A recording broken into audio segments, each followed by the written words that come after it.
Tinengide Autoridade Nacional de Minerais atama receitas basic tokong rua khusus setor minerais não metálicos ba cofre Estado.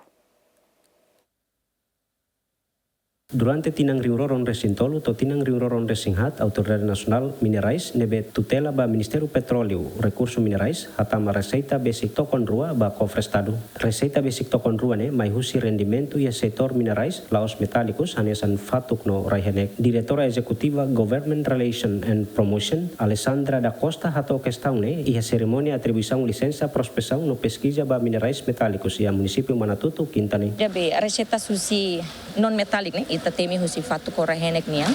Ia tinang kutuk ni ita consegue hetang recetas ba tama ba cobre Estado niya 1.500.000.000. Fatuk nebe detetado iha município Manatutu barakliu fatuk kromita nebe hanesan material prima ba produção besi kakalain. Além de fatuk kromita iha município Manatutu mos ia fatuk marmore nebe detetado barakliu iha suku uma kadua posto administrativo laklo. Empresa Nova Energy and Resources hanesan empresa nebe hetan licença iha município Rua hanesan município Baucau no município Manatutu podi hahun ia prosesão no pesquisa ba setorne.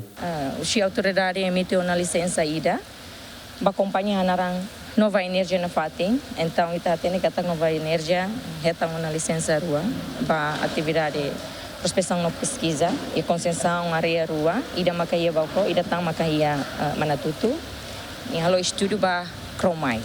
Nebe que licença autoridade dos minerais lá os fordet ou entrega de licença ba prospecção no pesquisa, mas amimus entrega ba licença ambiental niya e setor minerais niya. Licença prospecção não pesquisa niya ba companhia hat tolo husi australiano e ida husi companhia local Timor-Leste niya.